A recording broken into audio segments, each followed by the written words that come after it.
தோழர்களே, உங்களால் ஏற்கப்பெற்று எனக்கு அறிவிக்கப்பட்டுள்ள திட்டத்தின்படி இன்றைய உரைக்குரிய பொருள் அரசு என்பதாகும்.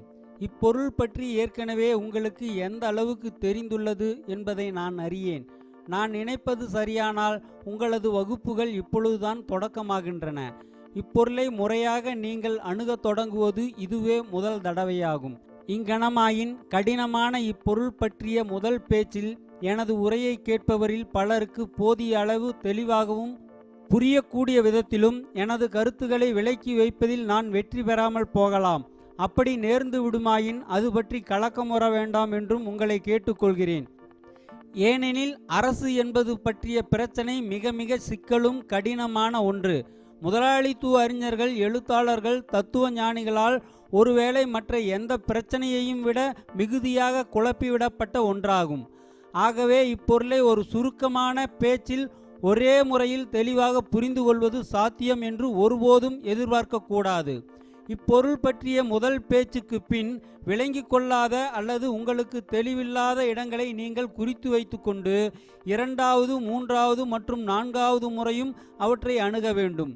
அவ்வகையில் நீங்கள் விளங்கி கொள்ளாதவற்றை படிப்பது மூலமும் தனிப்பட்ட விரிவுரைகள், உரையாடல்கள் ஆகியவற்றினாலும் மேலும் நிறைவு செய்து விளக்கம் பெறலாம். மீண்டும் ஒருமுறை நாம் கூட முடியும் என்று நம்புகிறேன். அப்பொழுது இதனோடு தொடர்புடைய பிரச்சனைகள் எல்லாவற்றையும் பற்றிய கருத்துக்களை நாம் பரிமாறிக்கொள்ளலாம். மிகவும் தெளிவற்றதாக இருப்பது எது என்பதை காணவும் முடியும் என்று நம்புகிறேன். விரிவுரைகள், உரையாடல்கள் ஆகியவற்றோடும் கூட மார்க்சும் ஏங்கல்ஸும் எழுதிய மிக மிக முக்கியமான நூல்களில் சிலவற்றை ஏனும் படிப்பதில் நீங்கள் சிறிது நேரம் ஈடுபடுத்துவீர்கள் என்றும் நம்புகிறேன்.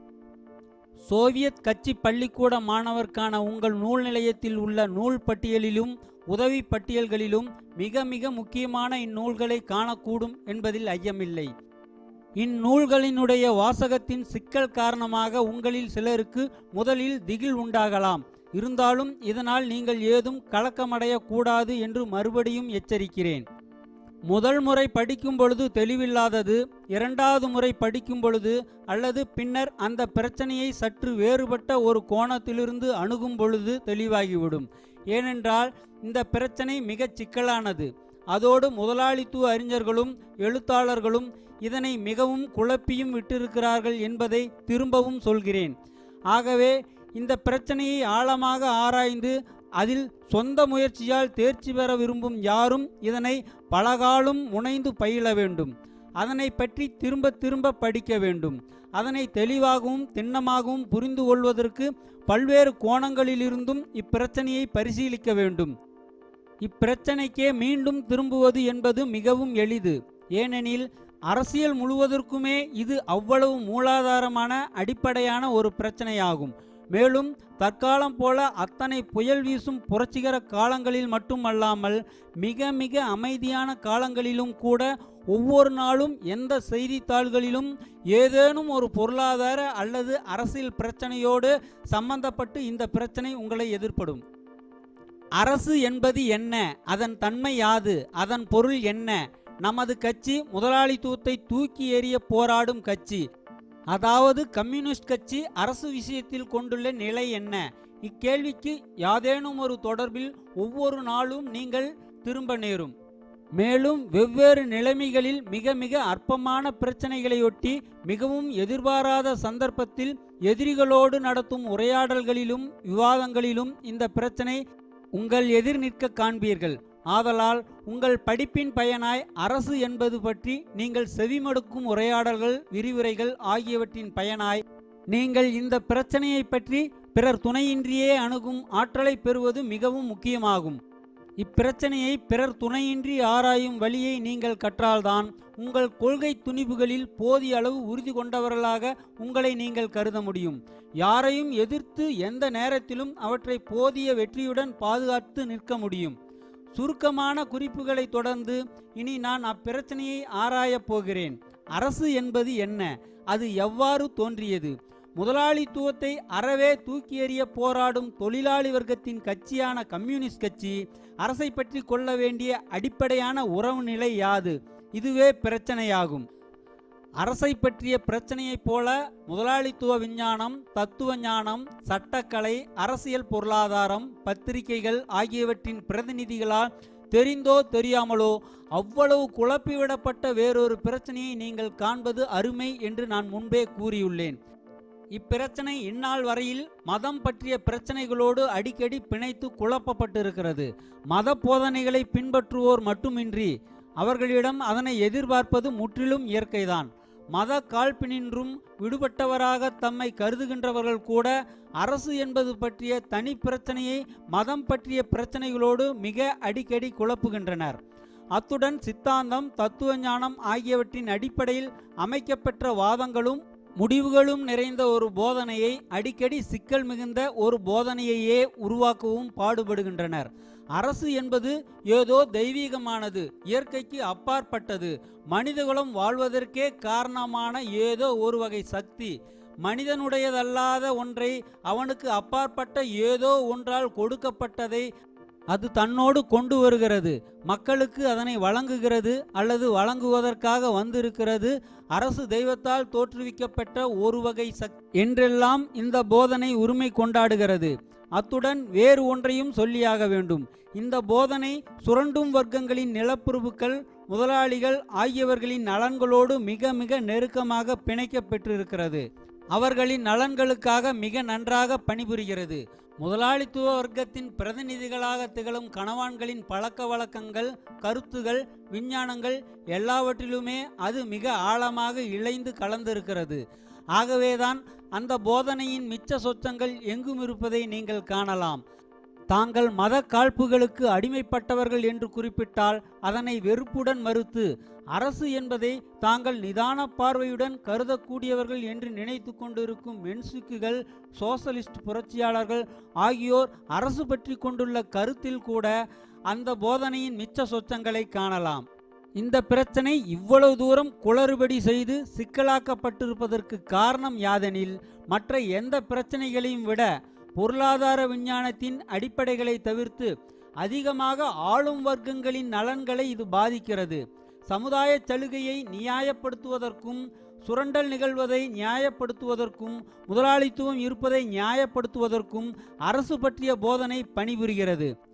எனவே இந்த பிரச்சனையில் ஒருதலை சார்பற்ற நிலையை எதிர்பார்ப்பதும், விஞ்ஞான போக்கு உடையவராக தங்களை கூறிக்கொள்ளுகிறவர்கள் இப்பொருள் பற்றி சுத்தமான விஞ்ஞானத்திற்குரிய ஒரு கருத்தை தரக்கூடும் என்ற நம்பிக்கையோடு இந்த பிரச்சனையை அணுகுவதும் மாபெரும் தவறாகும்.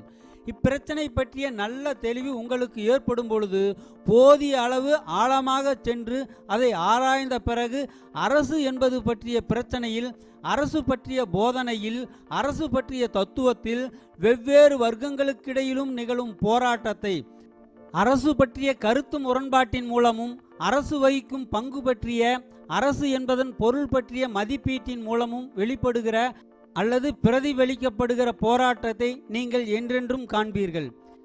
இந்த பிரச்சனையை முடிந்த அளவுக்கு விஞ்ஞான முறைப்படி அணுகும் பொருட்டு அரசு என்பதன் தோற்றமும் வளர்ச்சியும் பற்றிய வரலாற்றை மேலோட்டமாகவாவது பார்வையிட வேண்டும்.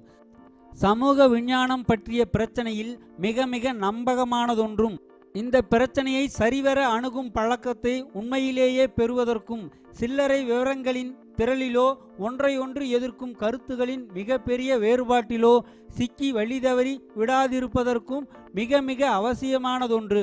இந்த பிரச்சனையை விஞ்ஞான வழியில் அணுகுவதற்கு மிக மிக முக்கியமானதொன்று என்னவென்றால், அடிப்படையான வரலாற்று தொடர்பை மறவாதிருப்பதும், ஒவ்வொரு பிரச்சனையையும் ஆராயும் போது குறிப்பிட்ட ஒரு நிகழ்ச்சி வரலாற்றில் எவ்வாறு தோன்றியது, அது தன் வளர்ச்சி போக்கில் என்னென்ன முக்கியமான கட்டங்களை கடந்து சென்றது என்ற நிலைகளினின்று ஆராய்வதும், இந்த வளர்ச்சி நிலையிலிருந்து குறிப்பிட்ட பொருள் இன்று என்னவாக ஆகியிருக்கிறது என்பதை ஆராய்வதுமாகும். அரசு என்ற பிரச்சனையை பொறுத்தவரை நீங்கள் ஏங்கல்ஸ் எழுதிய குடும்பம், தனிச்சொத்து, அரசு ஆகியவற்றின் தோற்றம் என்ற நூலை படிப்பீர்கள் என்று நான் நம்புகிறேன். நவீன சோசலிசத்திற்குரிய அடிப்படை நூல்களில் இது ஒன்று. அதன் ஒவ்வொரு வாக்கியத்தையும் நம்பிக்கையோடு ஏற்கலாம். அதாவது ஒவ்வொரு வாக்கியமும் மனம் போனவாறு கூறப்பட்டதன்று. வரலாற்று, அரசியல் ஆகிய துறைகளைச் சேர்ந்த அளவற்ற விவரங்களை அடிப்படையாக கொண்டு கூறப்பட்டுள்ளது என்று நம்பிக்கையோடு ஏற்கலாம். இந்த நூலின் எல்லா பகுதிகளும் எளிதில் புரியக்கூடிய வகையில் ஒரே நிகராக எடுத்து விளக்கப்படவில்லை என்பதில் ஐயமில்லைதான். வரலாறு, பொருளாதாரம் ஆகிய துறைகளில் ஒரு குறிப்பிட்ட அளவு வளர்ச்சியுடைய வாசகரை மனதிற்கொண்டே நூலின் சில பகுதிகள் எழுதப்பட்டுள்ளன.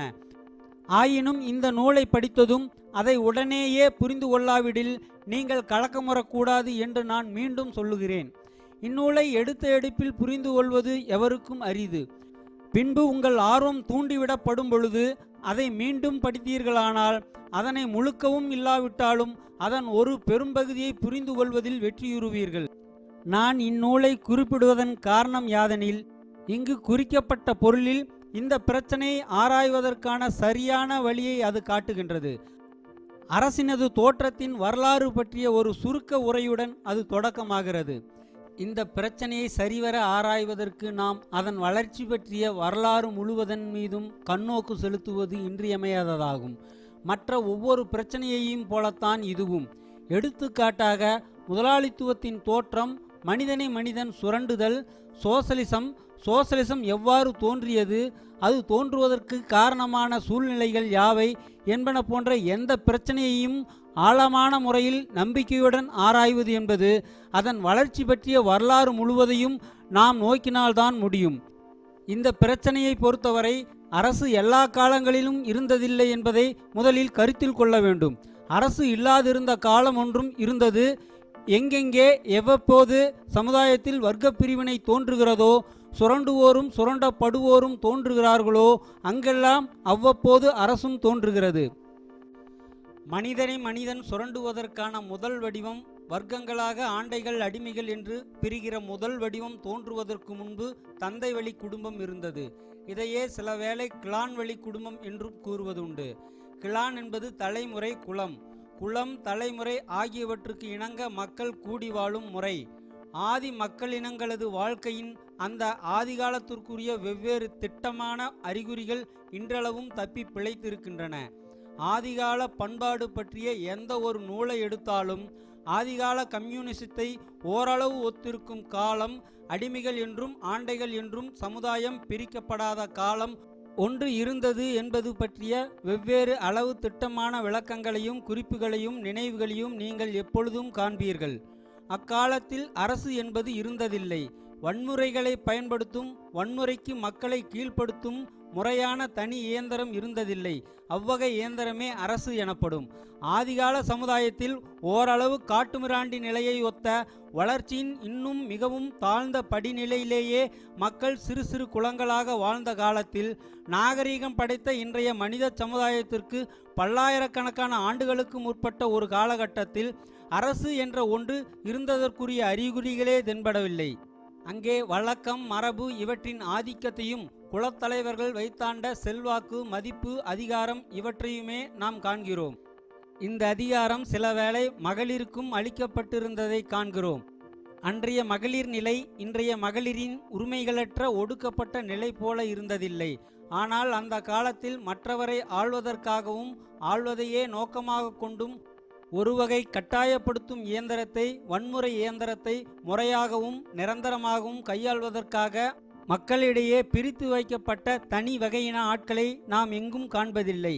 வன்முறைக்கு மற்றவருடைய சித்தாந்தத்தை பணியச் செய்வதற்குரிய ஆயுதமேந்திய இராணுவ பிரிவுகள், சிறைச்சாலைகள், வேறு பல சாதனங்கள் முன் சொன்ன இயந்திரத்தின் இன்றைய உருவம் என்பதை நீங்கள் அறிவீர்கள். அரசு என்பதன் சாரம் இவை அனைத்திலும் அடங்கியிருக்கிறது. இவற்றை ஆதிகால சமுதாயத்தில் எங்குமே நாம் காண்பதில்லை. முதலாளித்துவ அறிஞர்கள் முன்வைத்துள்ள மத போதனைகள் என்று கூறப்படுபவை உபாயங்கள், தத்துவ ஞான வாதங்கள், பல்வேறு கருத்தோட்டங்கள் ஆகியவற்றை ஒருபுறம் ஒதுக்கிவிட்டு விஷயத்தின் உண்மையான சாரத்தை மட்டும் அறிய முயன்றால், அரசு என்பது மனித சமுதாயத்தினின்று முழுமையாக புறத்தே நிற்கும் ஆளுவதற்கான இயந்திரமாக விளங்குவதை நாம் காண்போம். ஆளுவதை மட்டுமே தொழிலாக கொண்ட ஒரு தனி பிரிவினர் தோன்றும் பொழுது, பிறருடைய சித்தத்தை கட்டாயப்படுத்துவதற்கும் கீழ்ப்படுத்துவதற்குமான தனி இயந்திரம், சிறைச்சாலைகள், தனிப்பட்ட படைப்பிரிவுகள், இராணுவம் முதலியவை ஆளும் பொருட்டு அவர்களுக்கு தேவைப்படும் பொழுது அரசு என்பது தோன்றுகிறது. என்றாலும் அரசென்பதே இல்லாத காலம் ஒன்று இருந்தது. அப்பொழுது பொது தொடர்புகள், சமுதாயமுமே கூட கட்டுப்பாடு, வேலை ஏவுதல் முறை ஆகிய எல்லாம் பழக்க வழக்கம் மரபு ஆகியவற்றின் பலத்தினாலோ குலத்தின் மூத்தோர்கள் அல்லது மகளிர் பெற்றிருந்த செல்வாக்கினாலோ உயர் மதிப்பினாலோ நிர்வகிக்கப்பெற்றன. மகளிரோ அந்நாளில் ஆடவரோடு சரிநிகரான நிலையை பெற்றிருந்ததோடு பல சமயங்களில் ஆடவரிலும் உயர்ந்த நிலையை கூட பெற்றிருந்தார்கள். அந்நாளில் ஆளுவதில் தனித்தேர்ச்சி பெற்ற வகையினர் இருந்ததில்லை. எங்கு எப்பொழுது சமுதாயம் வர்க்கங்களாக பிரிந்ததோ, அதாவது மக்களிடையே ஒரு வகுப்பினர் மற்ற வகுப்பினரின் உழைப்பை நிரந்தரமாக தன் வசமாக்கி கொள்ள முடிகிற, ஒரு வகையினர் மற்ற வகையினரை சுரண்டுகின்ற மக்கள் குழுக்களாக பிரிந்ததோ, அங்கு அப்பொழுது அரசு என்பது மக்களை நிர்பந்திக்கும் தனி இயந்திரமாக தோன்றியது என்று வரலாறு காட்டுகிறது. சமுதாயம் இவ்வாறு வர்க்கங்களாக பிரிந்ததை வரலாற்றின் ஒரு அடிப்படை உண்மையாக எப்பொழுதும் தெளிவாக மனதில் இருத்துதல் வேண்டும். பல்லாயிரக்கணக்கான ஆண்டுகளாக விதிவிலக்கில்லாமல் எல்லா நாடுகளிலும் எல்லா மனித சமுதாயங்களின் வளர்ச்சியும் ஒரு பொது விதிக்கு உட்பட்டு முறையாகவும் ஒத்தியைந்த வழியில் நடந்திருக்கும் என்பதை காட்டுகிறது. அவ்வகையில் முதற்கண் சமுதாயம் வர்க்கங்கள் இன்றி இருந்தது. தொடக்க காலத்திய தந்தை வழி ஆதிகாலத்திற்குரிய சமுதாயம். அதில் உயர்குடி மக்கள் என்போர் இருந்ததில்லை. பிறகு அடிமை முறையில் அமைந்த சமுதாயத்தை, ஆண்டை அடிமை சமுதாயத்தை நாம் காண்கிறோம். நாகரிகம் படைத்த இன்றைய ஐரோப்பா முழுவதும் இந்த கட்டத்தை கடந்துதான் வந்திருக்கின்றது. 2000 ஆண்டுகளுக்கு முன்னர் அடிமை முறை இங்கு ஆதிக்கம் செலுத்தியது. உலகத்தின் மற்ற பகுதிகளிலுள்ள மிகவும் பெரும்பாலான மக்களினங்கள் இந்த கட்டத்தை கடந்து வந்திருக்கின்றன. குறைந்த வளர்ச்சி பெற்ற மக்களினங்களிடையே இன்றளவும் அடிமை முறையின் அடையாளங்கள் நீடித்திருக்கின்றன. இன்றைக்கும் எடுத்துக்காட்டாக ஆப்பிரிக்காவில் அடிமை முறை ஏற்பாடுகளை காணலாம். ஆண்டைகளும் அடிமைகளும் முதல் ஏற்பட்ட முக்கிய வர்க்க பிரிவுகள் ஆவர். முதலில் கூறப்பட்ட பிரிவினர் நிலமும் கருவிகளும். அக்கருவிகள் அக்காலத்தில் எவ்வளவுதான் பண்படாத நிலையில் இருந்தாலும் ஆகிய உற்பத்தி சாதனங்கள் அனைத்தையும் மட்டுமல்ல, மக்களையும் கூட தம் உடைமைகளாக்கி கொண்டார்கள். இந்த பிரிவினர்கள் ஆண்டைகள் எனப்பட்டனர். மற்றவர்களுக்காக உழைத்து உழைப்பை வழங்கியவர்களோ அடிமைகள் எனப்பட்டனர். வரலாற்றில் இந்த வடிவத்தை தொடர்ந்து இன்னொன்று பண்ணையடிமை முறை தோன்றியது. ருஷ்ய மொழியில் பண்ணையடிமை முறை என்று பொருள்படும் சொல்லுக்கும் கட்டுண்டு என்று பொருள்படும் சொல்லுக்கும் ஒரே மூலமுண்டு. மிகவும் பெரும்பாலான நாடுகளில் அடிமை முறை தன் வளர்ச்சி போக்கில் பண்ணையடிமை முறையாக ஆயிற்று. அப்பொழுது சமுதாயத்தின் அடிப்படை பிரிவினை நிலப்பிரபுக்களும் பண்ணையடிமைகளுமாக அமைந்தது. மக்களுக்கிடையே நிலவிய உறவுகளின் வடிவம் மாறலாயிற்று. ஆண்டைகள் அடிமைகளை தங்கள் உடைமையாகவே மதித்திருந்தனர். சட்டம் இந்த கருத்தை உறுதிப்படுத்தியதோடு அடிமையை முழுக்கவும் ஆண்டைகளுக்கே உரிமைப்பட்ட ஒரு பொருளாக கருதியது. பண்ணையடிமை குடியானவர்களை பொறுத்தமட்டில் வர்க்க ஒடுக்குமுறையும் சார்பு நிலையும் தொடர்ந்து இருந்து வந்தன. ஆயினும் குடியானவன் நிலப்பிரபுவின் உடைமையில் உள்ள பொருளாக கருதப்படவில்லை. குடியானவனுடைய உழைப்புக்கும் சில குறிப்பான ஊழியங்களை புரியும்படி அவனை கட்டாயப்படுத்தவும் மட்டும் நிலப்பிரபுக்கள் உரிமை பூண்டிருந்தனர். ஆனால் நடைமுறையில் குறிப்பாக பண்ணையடிமை முறை எல்லா நாடுகளையும் விட நீண்ட காலமாக நிலவி மிகவும் கொடுமையான வடிவங்களையும் கொண்டிருந்த ருஷ்யாவில் இது அடிமை முறையினின்று எவ்வகையிலும் வேறுபட்டது இல்லை என்று உங்களுக்கு தெரியும். இதன் பின் பண்ணையடிமை சமுதாயத்தில் வாணிபம் வளர்ச்சியுற்று உலகச் சந்தை தோன்றி பணப்புழக்கம் வளர்ச்சியுற்றதோடு கூடவே ஒரு புதிய வர்க்கம் தோன்றிற்று. அதுதான் முதலாளி வர்க்கம். பண்டத்திலிருந்து பண்ட மாற்றத்திலிருந்து பணத்தின் ஆதிக்கம் தோன்றியதிலிருந்து எழுந்தது மூலதனத்தின் ஆதிக்கம். 18ஆம் நூற்றாண்டில் அல்லது திட்டவட்டமாக கூறினால் 18ஆம் நூற்றாண்டின் இறுதியிலும் 19ஆம் நூற்றாண்டிலும் உலகெங்கும் புரட்சிகள் நிகழ்ந்தன. மேற்கு ஐரோப்பிய நாடுகள் எல்லாவற்றிலிருந்தும் பண்ணையடிமை முறை அகற்றப்பட்டது. ருஷ்யாவில் எல்லாவற்றுக்கும் கடைசியாக இது நிகழ்ந்தது. 1861இல் ருஷ்யாவிலும் ஒரு தீவிர மாற்றம் உண்டாயிற்று. இதன் விளைவாக சமுதாயத்தின் ஒரு வடிவத்திற்கு பதிலாக அதனிடத்தில் மற்றொரு வடிவம் ஏற்பட்டது. அதாவது பண்ணையடிமை முறையை அகற்றிவிட்டு முதலாளித்துவம் வந்தது. இதன் கீழ் வர்க்க பிரிவினை தொடர்ந்து இருந்து வந்தது. மேலும் பண்ணையடிமையின் பல்வேறு அடையாளங்களும் மிச்ச சொச்சங்களும் தொடர்ந்து இருந்து வந்தன. என்றாலும் வர்க்க பிரிவினை அடிப்படையில் ஒரு புதிய உருவத்தை மேற்கொள்ளலாயிற்று. எல்லா முதலாளித்துவ நாடுகளிலும் உள்ள மூலதனத்திற்கு உடைமையாளர், நிலத்திற்கு உடைமையாளர், ஆலைகளுக்கும் தொழிற்சாலைகளுக்கும் உடைமையாளர் ஆகியோர் மக்கள் தொகையில் மிக மிக சிறுபான்மையராகவே இருந்தார்கள், இன்னும் இருக்கிறார்கள். ஆனால் மக்கள் எல்லோருடைய உழைப்பும் முழுக்க இவர்கள் வசத்தில் இருக்கிறது. இதன் நேர் விளைவாக உழைப்பாளி மக்கள் அனைத்தின் மீதும் இவர்கள் ஆதிக்கம் செலுத்துகிறார்கள். அவர்களை ஒடுக்குகிறார்கள், சுரண்டுகிறார்கள். உழைப்பாளி மக்களில் பெரும்பாலோர் பாட்டாளிகளாய் கூலி தொழிலாளிகளாய் வாழ்பவர்கள். அதாவது உற்பத்தி முறையில் தங்களுக்கே உரிய உழைக்கும் கரங்களை தங்கள் உழைப்பு சக்தியை விலை கூறுவதால் மட்டும் பிழைப்புக்கு வேண்டியதை பெறுபவர்கள். குடியானவர்கள் பண்ணை அடிமை காலத்திலேயே ஒற்றுமை கெட்டு நசுக்கப்பட்டிருந்தார்கள். பண்ணை அடிமை முறை போய் முதலாளித்துவம் நிலைபெற தொடங்கிய பொழுது இவர்களில் ஒரு பிரிவினர், பெரும்பாலானவர் பாட்டாளிகளாக மாற்றப்பெற்றனர். மற்றொரு பிரிவினர், சிறுபான்மையினர், செல்வம் படைத்த குடியானவர்களாக, அதாவது தாங்களே தொழிலாளரை கூலிக்கு அமர்த்தி கொள்வோராய் நாட்டுப்புறத்தைச் சேர்ந்த முதலாளித்துவ வர்க்கத்தினராய் மாற்றமடைந்தனர். இந்த அடிப்படை உண்மையை, அதாவது சமுதாயம் அடிமை முறையின் ஆதிகால வடிவத்திலிருந்து பண்ணை அடிமை நிலைக்கும் பிறகு இறுதியாக முதலாளித்துவத்திற்கும் மாறியதை எப்பொழுதும் நீங்கள் கவனத்தில் கொள்ள வேண்டும்.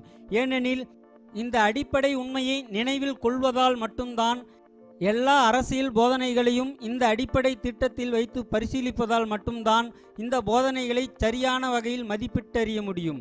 அவை குறிப்பது என்ன என்பதை புரிந்து கொள்ளவும் முடியும். மனித இனத்தின் வரலாற்றில் அடிமை முறையும் பண்ணை அடிமை முறையும் முதலாளித்துவமுமான இந்த பெருங்கால பகுதிகளில் ஒவ்வொன்றும் 10 கணக்கான நூற்றுக்கணக்கான நூற்றாண்டுகளை கொண்டது மற்றும் ஏராளமான பல அரசியல் வடிவங்களை, வெவ்வேறான அரசியல் போதனைகள், கருத்தோட்டங்களை, புரட்சிகளை எல்லாம் தோன்றச் செய்துள்ளது. முதலாளித்துவ அறிஞர்கள், அரசியல்வாதிகள் ஆகியவர்களின் அரசியல் தத்துவ ஞான இன்னும் பிற போதனைகளுடன் சிறப்பாக தொடர்புள்ள இந்த பெரும் வேறுபாட்டையும் அளப்பரிய வகைப்பாட்டையும் விளங்கி கொள்ள ஒரே ஒரு வழிதான் உண்டு. அதாவது சமுதாயத்தின் இந்த வர்க்க பிரிவினை, வர்க்க சமுதாயத்தின் வடிவங்களில் ஏற்பட்ட மாறுதல் ஆகிய இவற்றை வழிகாட்டும் சாதனமாக கொண்டு இந்த கொள்கை நிலையில் உறுதியாக நின்று பொருளாதாரம், அரசியல், ஆன்மீகம், சமயம் முதலானவை பற்றி எல்லா சமுதாய பிரச்சனைகளையும் ஆராய்வதே அந்த வழியாகும். இந்த அடிப்படை பிரிவினை பற்றிய பார்வை நிலையிலிருந்து நீங்கள் அரசு என்பதை ஆராய்வீர்களானால், நான் முன்பே சொல்லியபடி சமுதாயம் வர்க்கங்களாக பிரிவதற்கு முன்பு அரசே இருந்ததில்லை என்பதை காண்பீர்கள். ஆயினும் சமுதாயத்தின் வர்க்க பிரிவினை உண்டாகி உறுதியாக வேரூன்றிவிட்ட பொழுது, வர்க்க சமுதாயம் தோன்றிவிட்ட பொழுது, அரசு என்பதும் கூடவே தோன்றி உறுதியாகவும் வேரூன்றிவிட்டது. அடிமை முறை, பண்ணை முதலாளித்துவ முறை ஆகிய கட்டங்களை கடந்து சென்ற, இன்னும் சென்று கொண்டிருக்கிற பதிற்றுக்கணக்கான நூற்றுக்கணக்கான நாடுகளை மனித இனத்தின் வரலாறு கண்டிருக்கிறது. இவற்றில் ஒவ்வொரு நாட்டிலும் மாபெரும் வரலாற்று மாறுதல்கள் ஏற்பட்டிருப்பினும் கூட மனித இனத்தின் இந்த வளர்ச்சியோடு அடிமை நிலையிலிருந்து பண்ணை அடிமை முறையின் வழியாக முதலாளித்துவத்திற்கும், முதலாளித்துவத்தை எதிர்த்து உலகெங்கும் பரவிய இன்றைய போராட்டத்திற்கும், சமுதாயம் மாறிச் சென்றிருக்கும் நிகழ்ச்சியுடன் தொடர்பு கொண்ட எத்தனையோ அரசியல் திடீர் மாற்றங்களும் எத்தனையோ புரட்சிகளும் ஏற்பட்டிருந்தாலும் கூட அரசின் தோற்றத்தை நீங்கள் எப்பொழுதும் காண்பீர்கள். சமுதாயத்தினின்றும் தனித்து பிரிந்த ஒரு குறிப்பான இயந்திரமாக அது எப்பொழுதும் இருந்து வந்திருக்கிறது. முற்றாவோ அல்லது பெரும்பாலும் முழுக்கவோ அல்லது முக்கியமாகவோ ஆளுகை செய்வதில் ஈடுபட்டவரான மக்கள் குழுவினையே அது கொண்டிருந்து வந்திருக்கிறது. மக்கள் ஆளப்படுவோராகவும் ஆள்வதில் தேர்ந்தவராகவும் பிரிக்கப்பட்டுள்ளனர். கடைசியில் கூறப்பட்டவர்கள் சமுதாயத்தின் மேல் உயர்ந்து ஆளுவோர், அரசின் பிரதிநிதிகள் என அழைக்கப்படுவோராய் இருக்கின்றனர். இந்த இயந்திரம் மற்றவரை ஆள்கின்ற இந்த மக்கள் குழு கட்டாயப்படுத்துவதற்கான பொருளாதார பலம் கொண்ட ஒரு குறிப்பிட்ட கருவியை எப்பொழுதும் தன்னிடம் கொண்டிருக்கிறது. ஆதிகால குண்டாந்தடி மூலமோ அல்லது பண்ணை அடிமை முறையின் காலகட்டத்தில் இன்னும் அதிகம் மேற்பட்ட ஆயுத வகைமோ அல்லது மத்திய காலத்தில் தோன்றிய சுடுகருவிகள் மூலமோ அல்லது கடைசியாக 20ஆம் நூற்றாண்டில் தொழில் நுணுக்கத்தின் அதிசயங்களாக உள்ள இன்றைய தொழில்நுட்ப கலையின் மிக புதிய சாதனங்களை ஆதாரமாக கொண்ட நவீன கருவிகள் மூலமோ இந்த வன்முறை மக்கள் மீது செலுத்தப்படுகின்றது. வன்முறைக்குரிய உபாயங்கள் மாறின. ஆனால் அரசு நிலவிய பொழுதெல்லாம் ஒவ்வொரு சமுதாயத்திலும் மக்கள் ஒரு பிரிவினர் ஆள்வோராய், ஏவல் கொள்வோராய், ஆதிக்கம் புரிவோராய் தங்கள் அதிகாரத்தை நிலைநிறுத்த வேண்டி பொருளாதார நிர்பந்தத்திற்கான ஒரு இயந்திரத்தை, வன்முறைக்குரிய இயந்திரத்தை, அவ்வக்காலத்தின் தொழில் நுணுக்க தரத்திற்கு ஒத்த ஆயுதங்கள் பெற்றிருந்தனர். இந்த பொது நிகழ்ச்சிகளை ஆராய்வதன் மூலம் வர்க்கங்களே இடம்பெறாத காலத்தில், சுரண்டுவோரும் சுரண்டப்படுவோரும் இராத காலத்தில் அரசென்பது இருந்ததில்லையே என்பதையும், வர்க்கங்கள் தோன்றிய பொழுது அது தோன்றியது ஏன் என்பதையும் நம்மையே நாம் கேட்டுக்கொள்வதன் மூலம் மட்டும்தான் அரசின் சாரம் என்ன, பாத்திரம் என்ன என்ற கேள்விக்கான ஒரு திட்டமான விடையை நாம் பெறுவோம். அரசென்பது ஒரு வர்க்கத்தின் மீது மற்றொரு வர்க்கத்தின் ஆதிக்கத்தை நிலை நிறுத்துவதற்காக உள்ள ஓர் இயந்திரம். சமுதாயத்தில் வர்க்கங்களே இல்லாத போது, அடிமை முறையின் காலகட்டத்திற்கு முன்பு மக்கள் அதிக சமத்துவமுடைய ஆதிகால நிலையிலேயே உழைத்த நாளில் உழைப்பின் உற்பத்தி திறன் மிக மிக கீழ்ப்படி நிலையில் இன்னும் இருந்து வந்த சூழ்நிலையில் முற்றிலும் பண்படாத மிக மிக எளிய வாழ்வுக்கான சாதனங்களை பெறுவதே ஆதிகால மனிதனுக்கு அரிதாக இருந்த அந்நாளில் மக்களின் தனித்த ஒரு பிரிவு சமுதாயத்தின் மற்ற பகுதிகளின் மேல் ஆளுகையும் ஆதிக்கமும் புரிய வேண்டி தனியே ஒதுங்கி பிரிந்த ஒன்று இன்னும் தோன்றவில்லை, தோன்றியிருக்கவும் முடியாது. சமுதாயம் வர்க்கங்களாக பிரிவதன் முதல் வடிவம் தோன்றிய பொழுதுதான், அடிமை முறை தோன்றிய பொழுதுதான் மக்களின் ஒரு குறிப்பிட்ட வர்க்கத்தினர் உழவு தொழிலின் சற்றும் பண்படாத முறைகளில் முனைந்து ஈடுபட்டு அதன் மூலம் தேவைக்கு மேல் ஓரளவு மிகைப்பொருளை உற்பத்தி செய்ய முடிந்த பொழுதுதான் இந்த மிகைப்பொருள் அடிமையின் மிக மிக பிச்சைக்கார வாழ்வுக்கு இன்றியமையாததாக இல்லாமல் அது ஆண்டைகளின் கையில் சேர்ந்து விட்ட பொழுதுதான், இவ்வாறாக ஆண்டைகள் என்ற இவ்வர்க்கத்தின் நிலை உறுதியான பொழுது அது மேலும் உறுதியாக வேண்டி அரசு தோன்ற வேண்டியது அவசியமாயிற்று. அது தோன்றிவிட்டது. அதாவது ஆண்டைகளின் அரசு ஆண்டைகளுக்கு அதிகாரம் தந்து அடிமைகள் எல்லோர் மீதும் ஆட்சி புரியும் திறனுடையவராக அவர்களை ஆக்கிய ஒரு இயந்திரம் தோன்றியே விட்டது. சமுதாயம், அரசு இரண்டுமே இன்று இருப்பவற்றினும் அன்று மிக மிக சிறியனவாக இருந்தன. இன்றைய நிலையுடன் ஒப்பிடவே முடியாத அளவு வலு குறைவான தொடர்பு நிலவுவதற்கான சாதனங்களையே அவைகள் கொண்டிருந்தன. தற்காலத்து போக்குவரத்து சாதனங்கள் அன்று இருந்ததில்லை.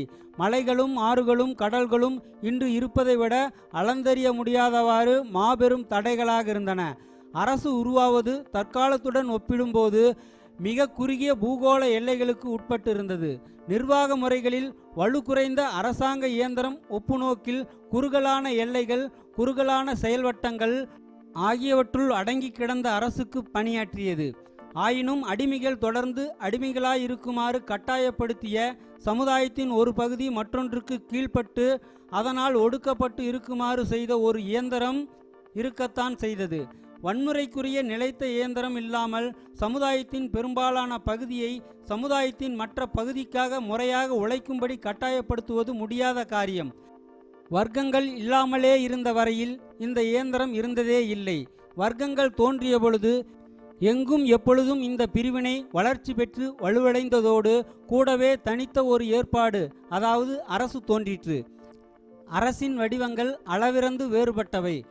அடிமை முறையின் காலப்பகுதியிலேயே இந்த காலத்திற்கேற்ப மிக மிக முன்னேற்றமும் பண்பாடும் நாகரீகமும் பெற்ற நாடுகளில், எடுத்துக்காட்டாக முற்றிலும் அடிமை முறையின் அடிப்படையில் நிலை பெற்றிருந்த பண்டைய கிரேக்க ரோம தேசங்களில் அரசின் பல்வேறு வடிவங்கள் இருந்ததை நாம் காண்கிறோம். அக்காலத்திலேயே முடியரசுக்கும் குடியரசுக்கும் இடையே, உயர் குடியாட்சிக்கும் ஜனநாயக ஆட்சிக்கும் இடையே வேற்றுமை தோன்றிற்று. முடியரசு என்பது தனி ஒரு மனிதனின் அதிகாரம். குடியரசு என்பது தேர்தல் மூலம் பெறாத யாதொரு அதிகாரமும் இல்லாதிருப்பது. உயர் குடியாட்சி என்பது மொத்த மக்கள் தொகையுடன் ஒப்பிடும்பொழுது மிக சிறுபான்மையோரின் அதிகாரம். ஜனநாயக ஆட்சி என்பது மக்களின் அதிகாரம். கிரேக்க மொழியில் டெமோக்ரசி என்ற சொல்லின் பொருள் மக்களின் அதிகாரம் என்பது. இவ்வேற்றுமைகள் எல்லாம் அடிமை முறையின் காலகட்டத்தில் எழுந்தன. இவ்வேற்றுமைகள் இருந்தாலும் கூட அடிமை முறையின் காலகட்டத்தில் அரசு, அது முடியரசாகவோ அல்லது உயர்குடி மக்களின் குடியரசாகவோ அல்லது ஜனநாயக குடியரசாகவோ எவ்வாறு இருந்தாலும் அடிமை முறை அரசாகவே இருந்தது. பண்டை கால வரலாறு பற்றிய ஒவ்வொரு வகுப்பிலும் இப்பொருள் பற்றிய விரிவுரையை கேட்குங்கால் முடியரசுக்கும் குடியரசுக்கும் இடையே நிகழ்ந்த போராட்டத்தை பற்றி நீங்கள் கேட்பீர்கள். ஆயினும் அடிமைகள் மனித பிறவிகளாக மதிக்கப்படவில்லை என்பது அடிப்படை உண்மையாகும். அடிமைகள் குடிமக்களாக மதிக்கப்படாதது மட்டுமன்று, அவர்கள் மனித பிறவிகளாகவும் கூட மதிக்கப்படவில்லை. ரோம சட்டம் அவர்களை வெறும் தட்டுமுட்டு பொருளாகவே மதித்தது. மனித வதை பற்றிய சட்டமே அடிமைகளுக்கு செலுத்த பெறவில்லை என்றால் தனி மனிதர் பாதுகாக்கவும் உள்ள மற்ற சட்டங்களை பற்றி கூறவும் வேண்டுமோ? அது ஆண்டைகளுக்கு மட்டும்தான் பாதுகாப்பளித்தது. அவர்கள் மட்டுமே முழு உரிமை கொண்ட குடிமக்களாக கருதப்பட்டனர்.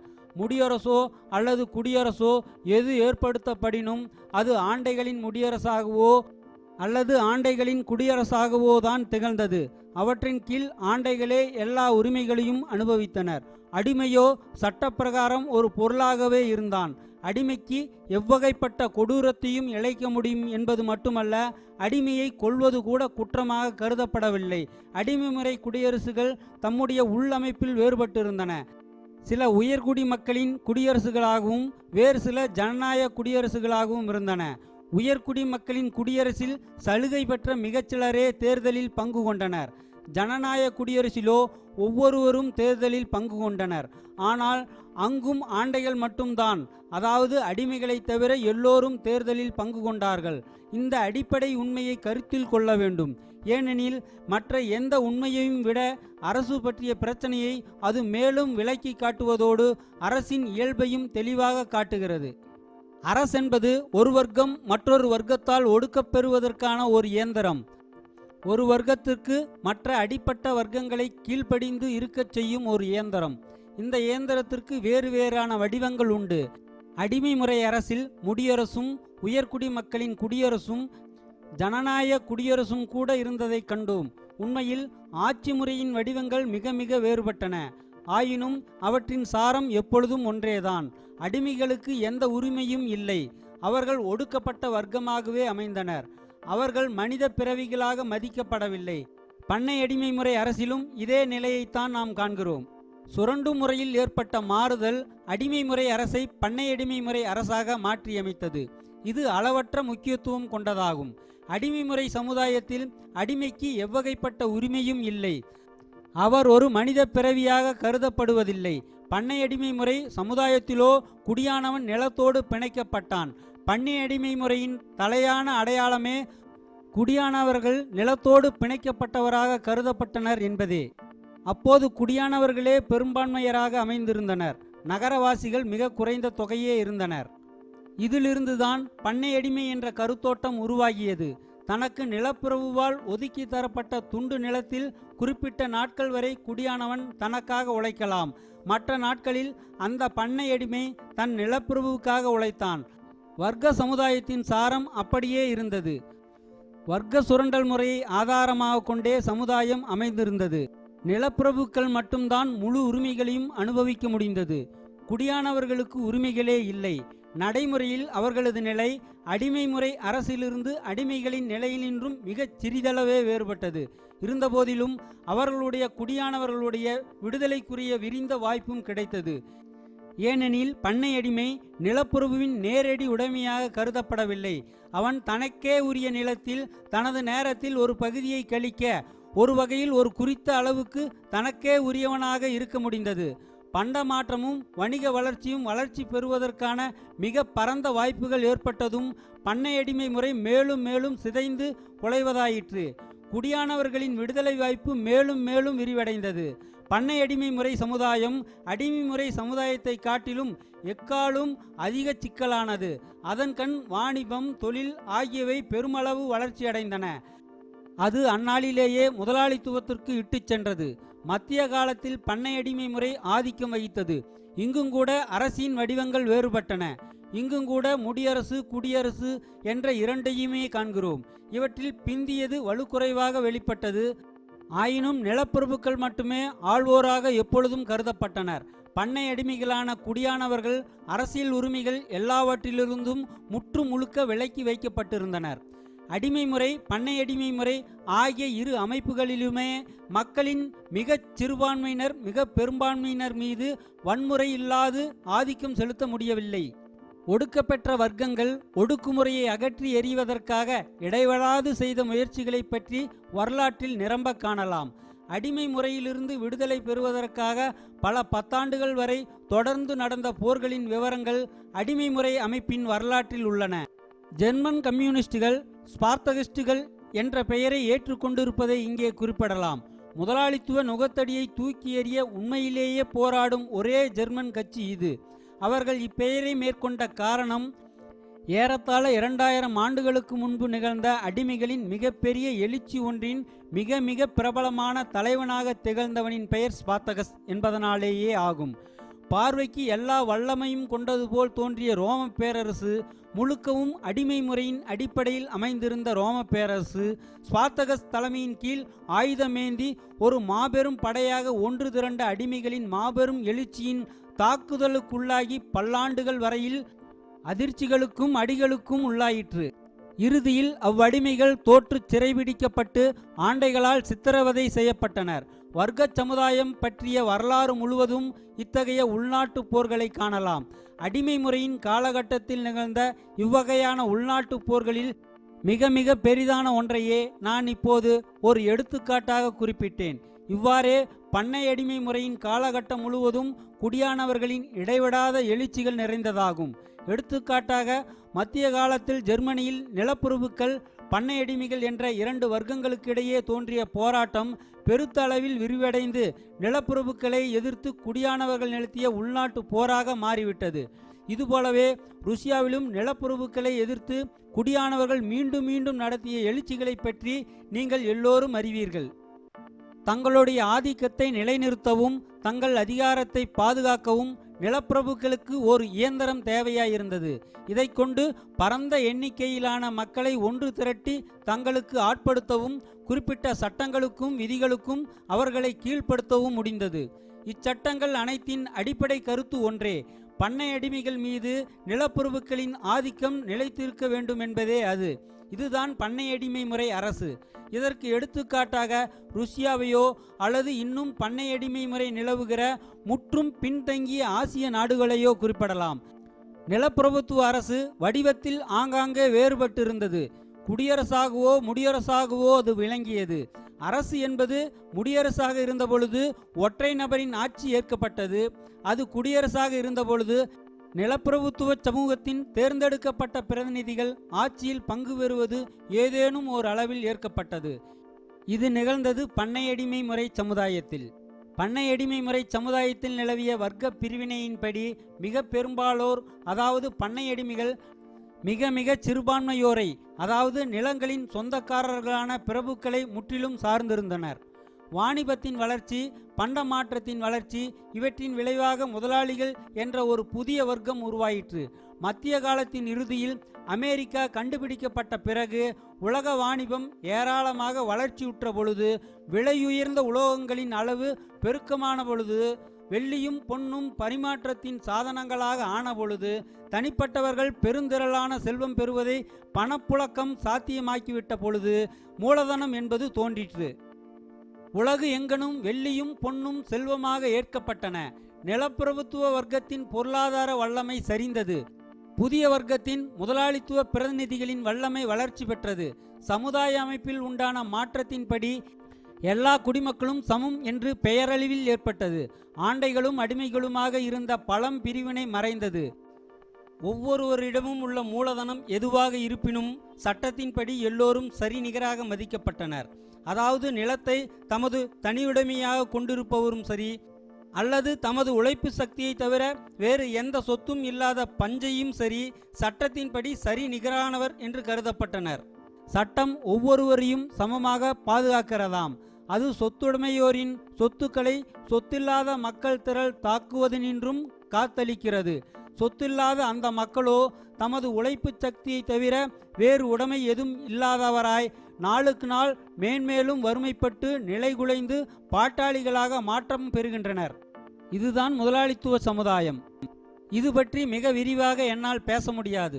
நீங்கள் கட்சியின் வேலை திட்டத்தை பற்றி பேசும் பொழுது இப்பிரச்சனைக்கு மீண்டும் திரும்புவீர்கள்.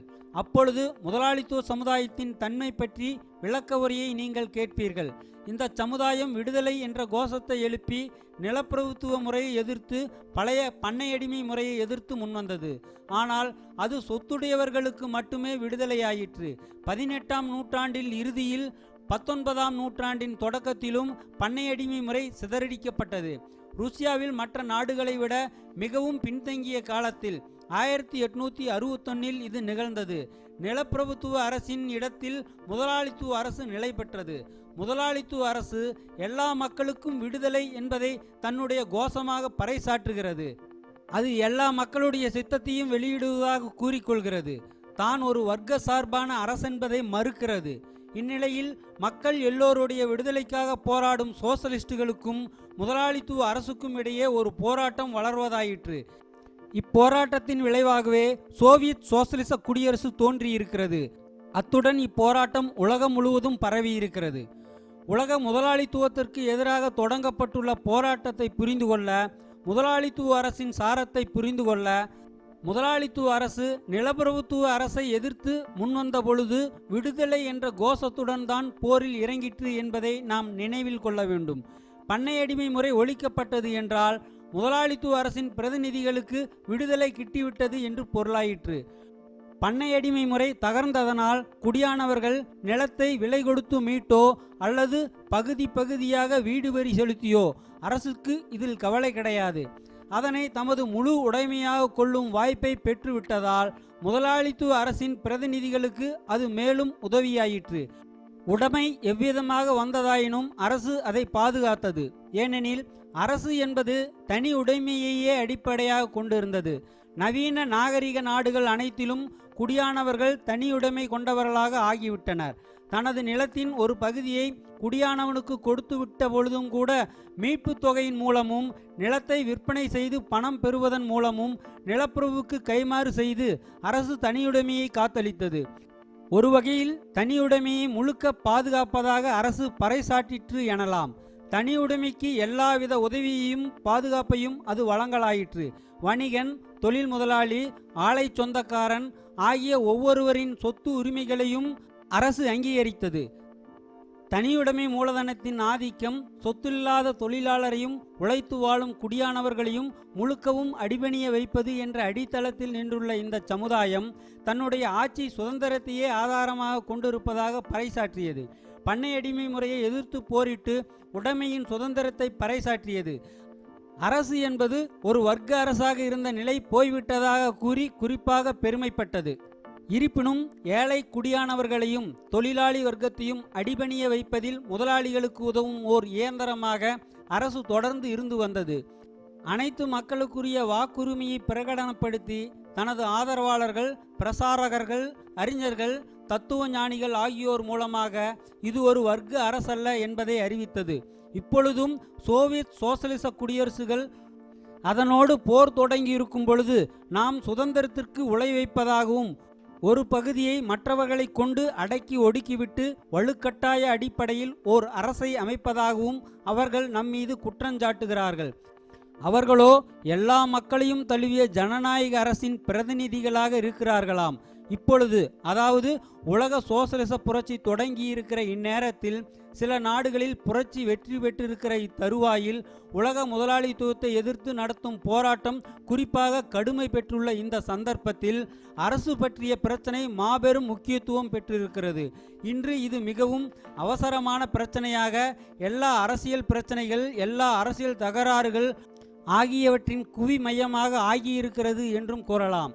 ருஷ்யாவிலோ அல்லது அதைவிட மிக்க நாகரீகம் படைத்த நாடு யாதேனும் ஒன்றிலோ உள்ள எந்த ஒரு கட்சியை நாம் எடுத்துக்கொண்டாலும் கிட்டத்தட்ட எல்லா அரசியல் தகராறுகளும், வேறுபாடுகளும், கருத்தோட்டங்களும் இன்று அரசை பற்றிய கருத்தை சுற்றியே மையம் கொண்டுள்ளன என்று காண்கிறோம்.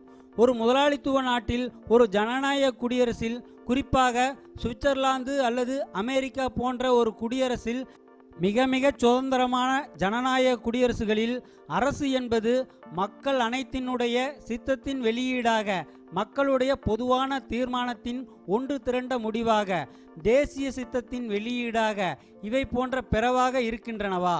அல்லது அரசு என்பது அங்குள்ள தொழிலாளி வர்க்கத்தின், விவசாயி மக்களின் மீது முதலாளிகள் தங்கள் ஆதிக்கத்தை நிலைநிறுத்த வல்லமையளிக்கும் ஓர் இயந்திரமாக இருக்கின்றதா? இது ஓர் அடிப்படையான பிரச்சனை. இதை சுற்றித்தான் உலகமெங்கும் அரசியல் விவாதங்கள் இன்று மையம் கொண்டுள்ளன. போல்ஸ்விசம் பற்றி சொல்லப்படுகிறது யாது? முதலாளித்துவ பத்திரிகைகள் போல்ஸ்விக்குகளை திட்டுகின்றன. போல்ஸ்விக்குகள் மக்கள் ஆட்சிக்கு உழை வைக்கிறார்கள் என்று உளுத்துப்போன குற்றச்சாட்டை திரும்ப திரும்ப சொல்லாத எந்த ஒரு செய்தித்தாளையும் கூட நீங்கள் காண முடியாது. சுதந்திரத்தையும் மக்களின் ஆட்சியையும் போல்ஸ்விக்குகள் குலைத்து விட்டார்கள் என்ற குற்றச்சாட்டை தாங்களே முதலில் கண்டறிந்து புழங்கவிட்டதாக நமது மென்ஸ்விக்குகளும் சோசலிஸ்ட் புரட்சியாளர்களும் தங்கள் அப்பாவித்தனத்தினால் நினைப்பார்களானால் அவர்கள் எள்ளி நகையாடும் அளவுக்கு தவறான கருத்துடையவர் ஆவார்கள். ஒரு கால் அது அப்பாவித்தனமாக இல்லாமலும் இருக்கலாம். ஆனால் பழமொழியில் சொல்வது போல இந்த அப்பாவித்தனம் வழிப்பறியை விட மிக கேடானது. இன்று மிக பெரும் செல்வம் படைத்த நாடுகளில் உள்ள மிக மிக செல்வச் செழிப்பான பத்திரிகைகள் கோடிக்கணக்கான பிரதிகளை வழங்கி முதலாளித்துவ வர்க்கத்தினரின் பொய்களையும் ஏகாதிபத்திய கொள்கையையும் பரப்புவதற்காக கோடிக்கணக்கில் பணத்தை செலவிடுகின்றன. இத்தகைய தாள்களில் போல்ஷிவிசத்திற்கு எதிரான இவ்வடிப்படை வாக்குவாதங்களையும் குற்றச்சாட்டுகளையும் திரும்ப திரும்ப சொல்லாத ஒன்று கூட இல்லை. அமெரிக்கா, இங்கிலாந்து, சுவிட்சர்லாந்து ஆகியவை அனைத்து மக்களினுடைய ஆட்சியை ஆதாரமாக கொண்ட முன்னேற்றமான அரசுகள் என்றும், போல்ஷிக் குடியரசோ கொள்ளைக்காரர்களின் அரசு என்றும், அதில் சுதந்திரம் என்பது அறியப்படாத ஒன்று என்றும், போல்ஷிக்குகள் அனைத்து மக்களினுடைய ஆட்சி என்ற கருத்துக்கே உலை வைத்து அரசியல் நிர்ணய சபையையும் கூட கலைத்து விடும் அளவுக்கு போய்விட்டார்கள் என்றும் அவை கூறுகின்றன. போல்ஷிக்குகளுக்கு எதிரான இந்த கொடிய குற்றச்சாட்டுகள் உலகமெங்கும் திரும்ப திரும்ப கூறப்படுகின்றன. இந்த குற்றச்சாட்டுகள் ஒரு கேள்விக்கு எதிரே நம்மை முழுக்கவும் கொண்டு வந்து நிறுத்துகின்றன. அரசு எனப்படுவது யாது? இக்குற்றச்சாட்டுகளை புரிந்து தெரிந்து கொண்டு அவற்றின் பால் அறிவுபூர்வமான ஒரு கொள்கையை கடைபிடிக்க வேண்டுமானால் காதால் கேட்டதை கொண்டல்லாமல் நமக்கே உரிய உறுதியான கருத்தை கொண்டு அதை ஆராய வேண்டுமானால் அரசு என்றால் என்ன என்பது பற்றி நாம் தெளிவான கருத்தை பெற வேண்டும். விதம் விதமான முதலாளித்துவ அரசுகளும் இவற்றுக்கு ஆதரவாக வாதிடும் பொருட்டு யுத்தத்திற்கு முன்பு உருவாக்கப்பெற்ற எல்லா போதனைகளையும் நம் கண்முன்னே இருக்கின்றன. எனவே இந்த பிரச்சனைகளுக்கு சரிவர தீர்வு காண வேண்டி இப்போதனைகளையும் கண்ணோட்டங்களையும் நாம் விமர்சன கண்ணோடு ஆராய வேண்டும். ஏங்கல்ஸ் எழுதிய குடும்பம், தனிச்சொத்து, அரசு ஆகியவற்றின் தோற்றம் என்ற நூலை படிப்பது உங்களுக்கு உதவியாயிருக்கும் என்று நான் முன்னமேயே அறிவுறுத்தியுள்ளேன். நிலத்திலும் உற்பத்தியின் சாதனங்களிலும் தனிச்சொத்து நிலவும் ஒவ்வொரு அரசும், மூலதனம் ஆதிக்கம் செலுத்தும் ஒவ்வொரு அரசும் எவ்வளவுதான் ஜனநாயகத்தன்மை உடையதாக இருப்பினும் அது முதலாளித்துவ அரசே ஆகும். தொழிலாளி வர்க்கத்தையும் ஏழை குடியானவர்களையும் அடிபணிய வைப்பதற்காக முதலாளிகளால் பயன்படுத்தப்பெறும் இயந்திரமாகும் அது என்று அந்த நூல் கூறுகிறது. அனைத்து மக்களுக்குரிய வாக்குரிமை, அரசியல் நிர்ணய சபை, நாடாளுமன்றம் என்பனவெல்லாம் வெறும் வெளி தோற்றமே, ஒருவிதமான கடன் பத்திரமே ஆகும். உண்மை நிலைமையை இது மாற்றுவதில்லை என்றும் அது கூறுகிறது. அரசு செலுத்தும் ஆதிக்கத்தின் வடிவங்கள் வேறுபடக்கூடும்.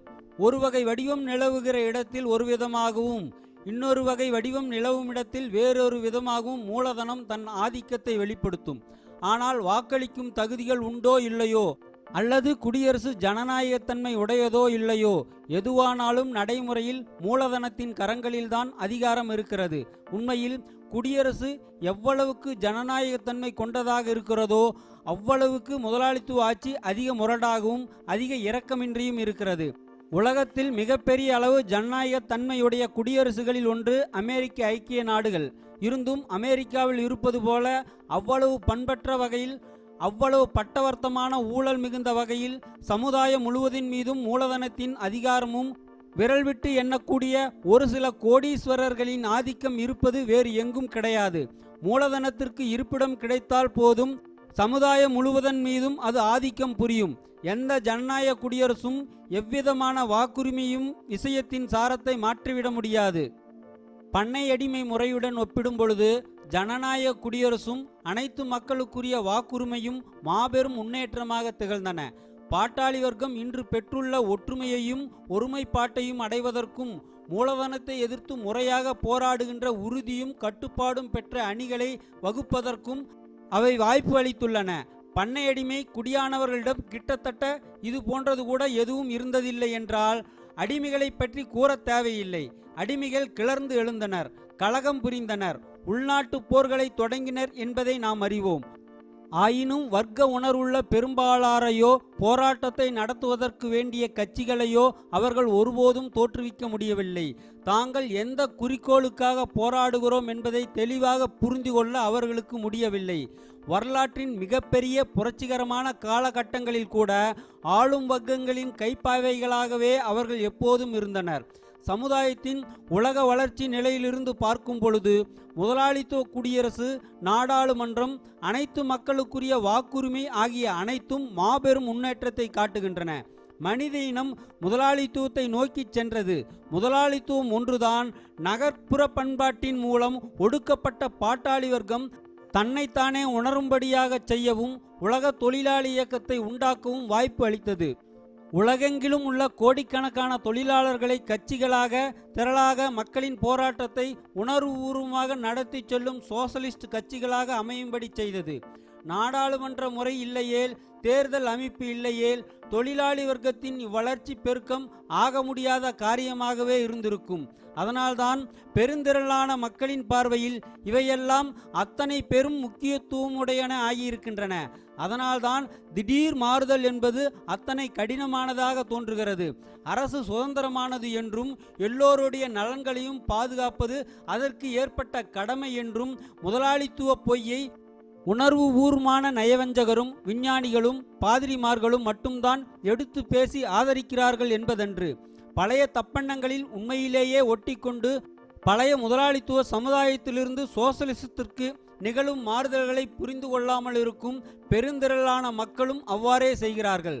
முதலாளித்துவ வர்க்கத்தினரை நேரடியாக சார்ந்திருக்கிற மக்கள் மட்டுமல்ல, மூலதனத்தின் நுகத்தடியால் அழுத்தி ஒடுக்கப்பட்டவர்களோ அல்லது மூலதனத்திடம் கைகூலி பெறுபவர்களோ மட்டுமல்ல, மூலதனத்திற்கு ஊழியம் புரியும் விஞ்ஞானிகள், கலைஞர்கள், பாதிரிகள் முதலான எல்லா வகைப்பட்டவர்களும் ஏராளமாக இருக்கின்றனர்.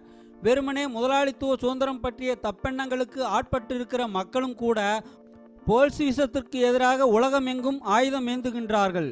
ஏனெனில் சோவியத் குடியரசு நிறுவப்பெற்ற பொழுது அது இந்த முதலாளித்துவ பொய்களை மறுத்துவிட்டு, நீங்கள் கூறுகிறீர்கள் உங்கள் அரசு சுதந்திரமானது என்று, ஆனால் உண்மையில் தனியுடைமை என்பது நீடிக்கிற வரையில் உங்களுடைய அரசு ஜனநாயக குடியரசாக இருந்தாலும் கூட தொழிலாளரை அடக்குவதற்காக முதலாளிகளால் பயன்படுத்தப்படும் இயந்திரமே தவிர வேறு எதுவுமன்று.